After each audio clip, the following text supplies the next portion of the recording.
Today we're talking about the things you have to sell. You gotta sell these 5 things before you retire abroad, before you start that new golden age life overseas. These are the big ones. The stuff you gotta get rid of to shed your past. You can't retire abroad if your old life still owns you. Your mortgage owns you, your garage owns you, your kids' storage boxes in the basement, they own you too. This video is all about dropping that dead weight. Before you start pricing flights to Vietnam, Thailand, or Bali, before you watch one more $1,200 a month in paradise video, there's something you need to do, and it's selling these 5 big categories or buckets of things. And I don't mean junk on Facebook Marketplace or even an estate sale. I'm talking about the 5 categories of stuff, habits and obligations that keep you trapped on the hamster wheel forever. Because if you don't let go of these items, you'll end up dragging them halfway across the world, like emotional baggage with overweight checking fees that just keep dragging you back down. I'm Evan A., retired early in Vietnam, and this is the brutal, liberating checklist for anyone serious about escaping the grind and freeing their body and mind.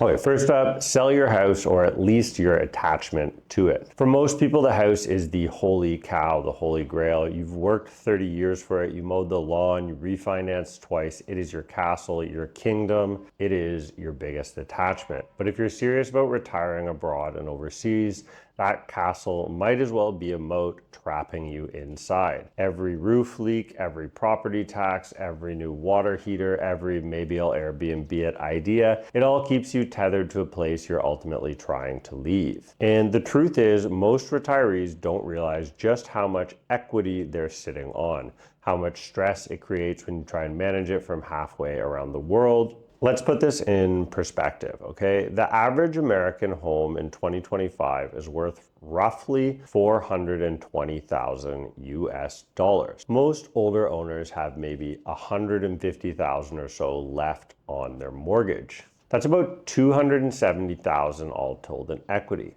Money that could fund 10 to 15 years of the good life in Southeast Asia for one easily. Now, let's look at your options and what you can actually do to downsize or get rid of that house and turn it into a sweet ass retirement. Option 1 is you sell it and cash out, turn the equity into freedom. So straight up, you list, sell your home, pocket your equity, pay off any debt, and you move abroad clean, dusting off your hands and your shoulder.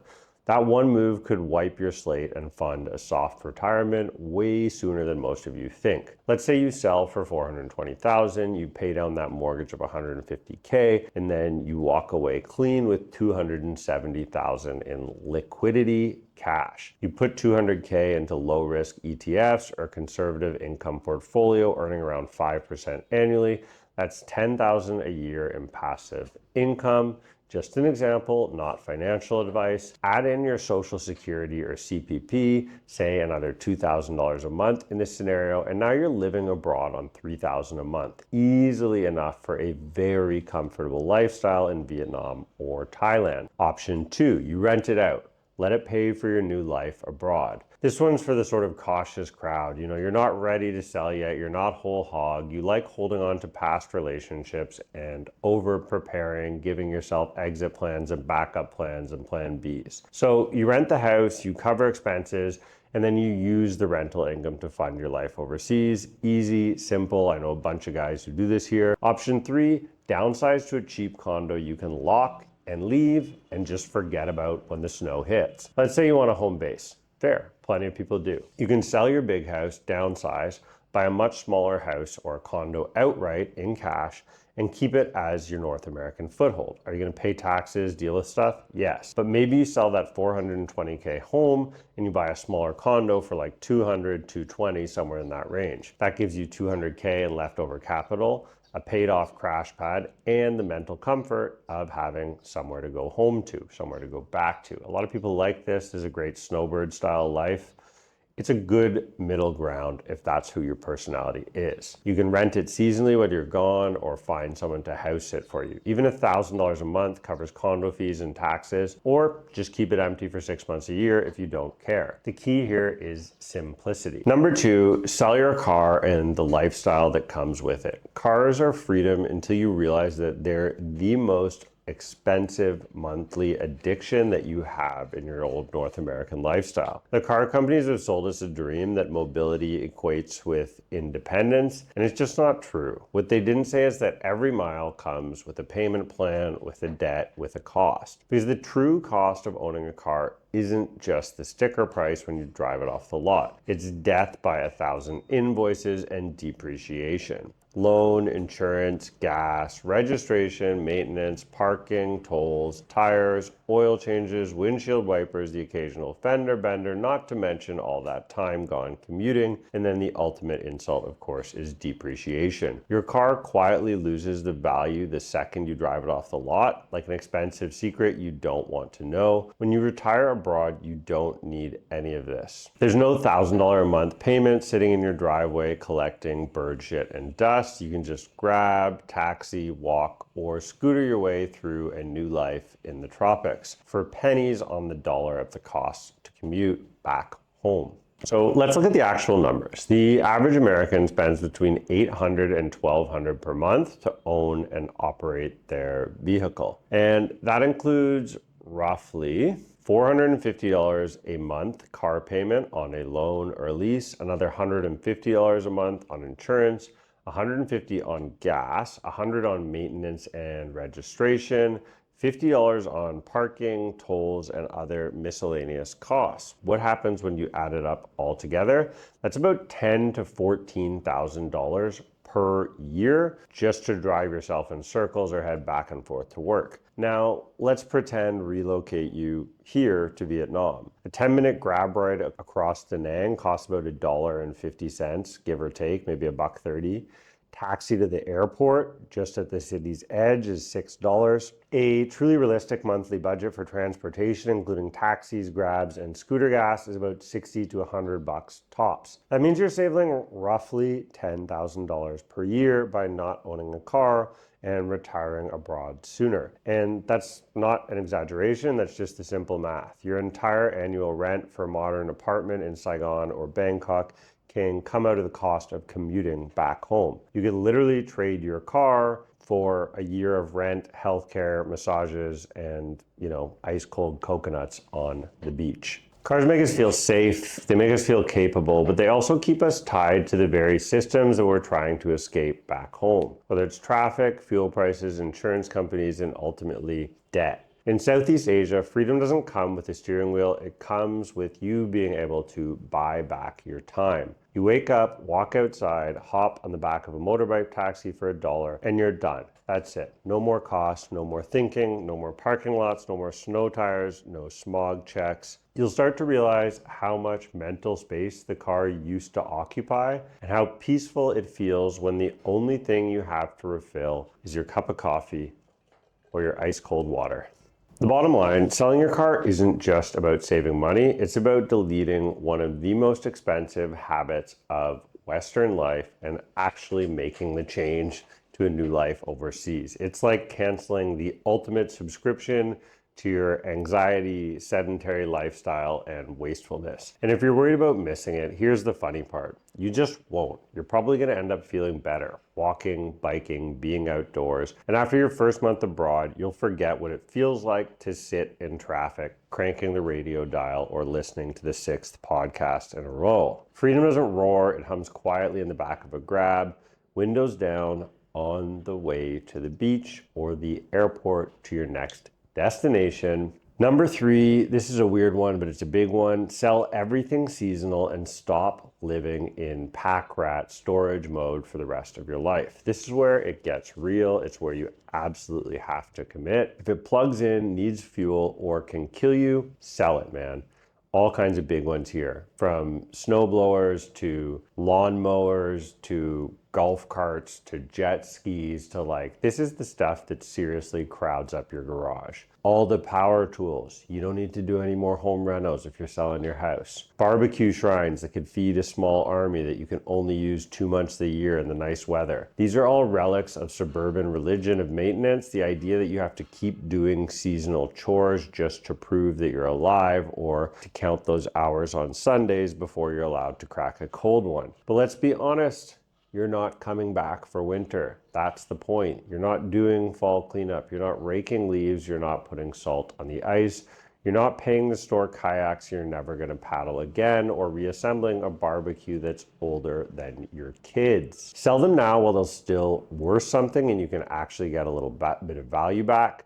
Convert your clutter into cash and clarity. This is where, if you want, you can plan and put together an estate sale before you get out of Dodge. Most retirees don't realize just how much money is sitting in their garages as dead weight. But when we add it all up together, we can see there's some serious value. A snowblower can be $800 to $1,200. A riding mower can easily be $2,500.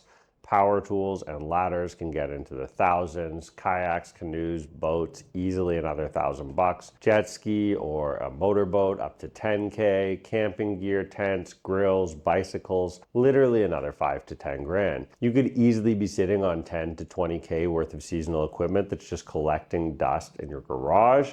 Now, imagine turning that into travel capital. Think about what you can actually buy in a place like Thailand for $15,000 or $20,000. That can be a full year's rent on a one-bedroom apartment with an ocean view in Da Nang. It can be a condo at the top of a penthouse in Chiang Mai. It can be 2 full years of healthcare premiums for an expat policy that actually covers your emergencies and medevacs. It can be round-trip flights between Asia and home for the next 5 years.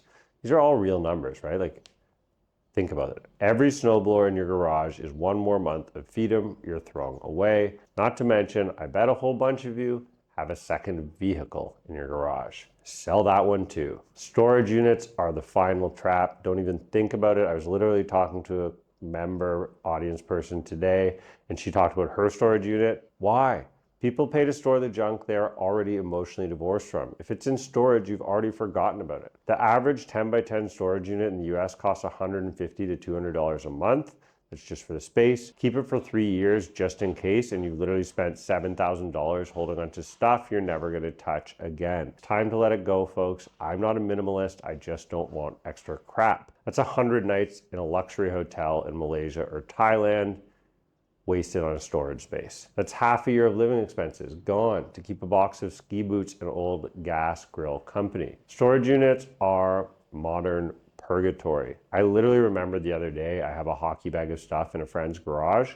I have no idea what's inside of it, right? You're not alive enough to use the stuff, and you're not brave enough if you can't just let go and sell it. It's the time, baby. Snip the cord, move on. Think about it this way. Every time you step outside in Asia, you'll see people who own almost nothing, and they smile more than anyone you know back home. They're not drowning in possessions or crap or in debt. They're living happily in a cash economy. They're not scrolling Zillow listings or rearranging their garages or planning how they can acquire more stuff through some Black Friday sale. They're living in the moment, and that's what you're buying when you sell all your stuff back home. Not just emptiness, but the space to breathe again, to actually live without the burdens. So if you're ready to take the next step and actually move abroad to Vietnam now, check out my masterclass. It's linked below. In 1 hour, I'll walk you through everything you need to start a new life here, from housing, banking, healthcare, dating, visas, and what daily life really costs to get set up in your first 90 to 180 days on the ground. It's not theory, it's exactly how I got set up after arrival, step by step, after selling everything I owned and starting fresh. It's linked below in the description, and you can start watching it right now with one click. Now let's get back of our list for downsizing your life. Number 4,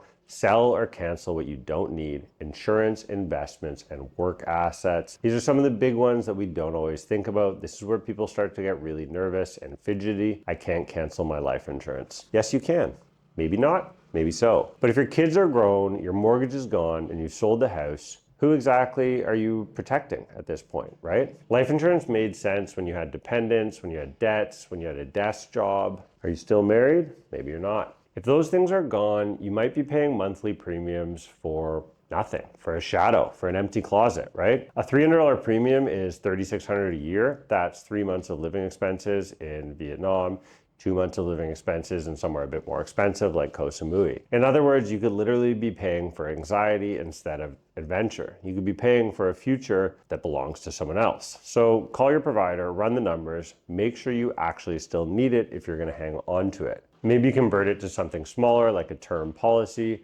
Maybe drop it altogether and redirect those premiums into your new lifestyle abroad, enter your Retire Overseas fund. Because every unnecessary policy you cancel is a plane ticket to freedom and buys you extra time abroad to figure out your new life. Investments, just simplify them before you fly. You don't want to be that person constantly checking ticker tape. If you got a mix of mutual funds, 401ks, RSP, brokerage accounts, crypto wallets, you don't need to liquidate everything, and this is not financial advice, but you should just simplify so you're not constantly worrying about this or trying to count money or look at what's up and what's down, and just separate the signal from the noise. You want to get rid of the complexity. Take your multiple accounts that you've used to save and prepare for this moment, crush it all down to one simple thing. Overactive trading, dividend reinvestment plan, surprise foreign income, because you got 5 brokerage accounts. You just consolidate them all. Set it up to automatic, to default, to do not think about it, do not worry about it. If you've got an old 401k, roll it into a single IRA. If you've got crypto spread across 7 exchanges, tidy all that stuff up before you move here. It's like checking your fantasy football on the phone. If you're constantly checking the markets, you're just gonna kill yourself. You'll also be up awake all night. You're trying to buy time, not tickers. So let your money grow quietly while you get to live a little bit more loudly in your new life abroad. Also, your business assets. Burn the ships, not the bridges, gracefully. You have an old LLC sitting there costing you $800 a year in state fees. Shut it down, get rid of it. There's no need. Photography gear from your side hustle a decade ago that's been collecting dust. Get rid of it, sell it, give it away, just move on. All the domain names, I used to do this, that you bought for the big idea you had in 2013. Cancel the renewal, cancel the WordPress. If you set up a blog and all those things and you don't use it, if it exists because it used to work, it's not a business asset anymore. It's just a digital ghost. Paperweights. When you move abroad, every extra login, auto renewal, or cloud subscription becomes a thread back to the life you're trying to leave behind. Again, all of this is ultimately just about downsizing your life. Each of those things says you still belong to the past and you want to get rid of it. You want to cut it out. You don't. It's time to move on. Cancel them, archive your files, wipe the slate clean, get rid of your Netflix, get rid of everything. Financial minimalism isn't sexy, and sometimes it is a pain in the ass to go through the fine print of your own monthly budget, but cutting your costs and minimizing your burn rate buys you back actual freedom and time once you are abroad. Okay, last up, this is the hardest one. It's time to sell or at least settle up with the people you're carrying around, the bankrolled people. It's a tough one. You can sell your house, your car, your toys, but until you settle your obligations, you're never really going to be free. I'm talking about the people you're still paying for in your life. A lot of us have them. It's just reality. It can be different situations, different relationships. It's not easy, whether it's adult kids, whether it's ex-spouses, whether it's your parents or your friends or an old business partner. The people you've loaned money to 10 years ago that somehow turned into a monthly subsidy. Maybe it's employees on a payroll you're still managing, even though you keep saying you're stepping away and stepping back and it's time for your retirement. These are ultimately the cords that need to be cut. Helping people is noble. Service is a key component of life that I accord to. But continuing to bankroll other people's lives in your golden years is self-sabotage disguised as generosity. You can't retire abroad if half your income or revenue is tied up flying home every month to other people's bank accounts. It's not charity, it's a drain disguised as some sort of duty or guilt. Don't be an enabler for other people's bad finances. Ultimately, it's personal finances, and you have to be in charge of your own. The financial math that nobody wants to do. This is tough stuff. It's not easy to look at it, but let's put it in real numbers before we wrap this video up. If you're sending your adult child $500 a month, that's $6,000 a year. Over 10 years, that turns into $60,000. That's the equivalent of 5 years of rent in Southeast Asia. In other words, you're sending away 6 months rent a year.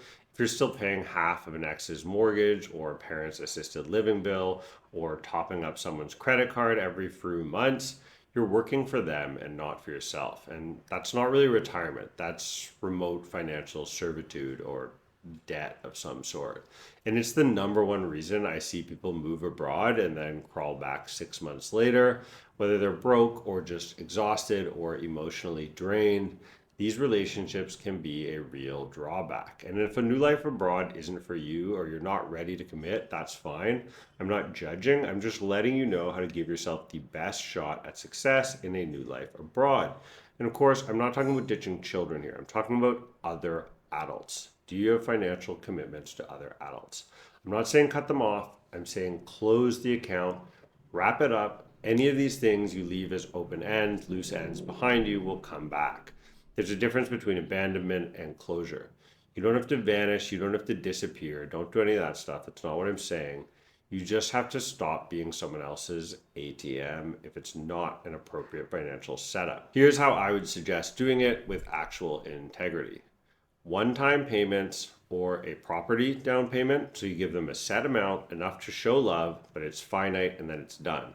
Here's your Kickstarter fund. After this, you're on your own because I'm going to do my own thing. Set up a trust fund or an investment account. If it's family, structure helps so it doesn't require your ongoing management. You can even build it into your will, or this could also just be debt forgiveness. If they owe you and can't pay, wipe away the slate clean and move on. You're buying peace, not profit.